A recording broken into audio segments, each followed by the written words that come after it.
L'innovation à présent avec Anissa Mbida, bonjour. Bonjour Omblin, ça marche avec le micro. Bonjour. Bonjour, bonjour Johan. Bonjour Alice, à c'est tous. mieux avec le micro en effet. Ce matin, on innove dans l'automobile, Anissé. De nouvelles voitures arrivent avec des radars et des caméras qui surveillent. Écoutez bien, aussi bien l'extérieur du véhicule que son intérieur. Mais pourquoi faire?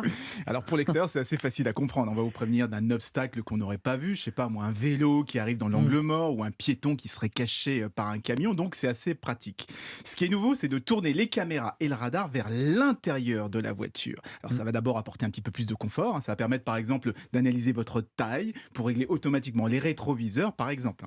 Ça va permettre aussi de vous prévenir si vous avez oublié un chien ou un enfant à l'arrière de la voiture quand vous sortez. Mais surtout, dès qu'on va se mettre à rouler, les caméras vont surveiller votre visage et si on est un petit peu distrait, la voiture va pouvoir freiner toute seule pour éviter un accident par exemple. Ah oui. Mieux, encore mieux, si on fait un malaise au volant, elle ira se ranger sur le côté d'elle-même avant d'appeler les secours en donnant votre position GPS et ce sont des fonctions qui arrivent là dans la nouvelle EX90 de Volvo. Bon, ça a l'air bien pratique quand même ce que vous nous dites. Ça va jusqu'à où cette surveillance? Est-ce que la voiture peut savoir qu'on est, je sais pas, en état d'ébriété ou au téléphone? Vous avez quelque chose à confesser Omblin? Peut-être, ouais, ça parle de vécu peut-être. Non mais vous avez raison, ça va très loin puisque Ah la oui. voiture analyse en permanence le comportement du conducteur pour s'assurer qu'il est bien en état de conduire. Donc attention Omblin.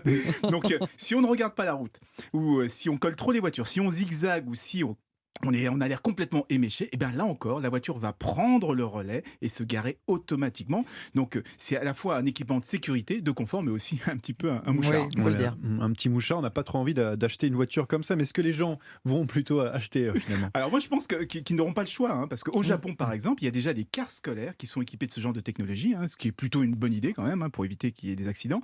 Et désormais ce sont les loueurs de voitures qui s'y intéressent. Comme ça, ils seront tout de suite prévenus dès qu'un de leurs clients conduit n'importe comment.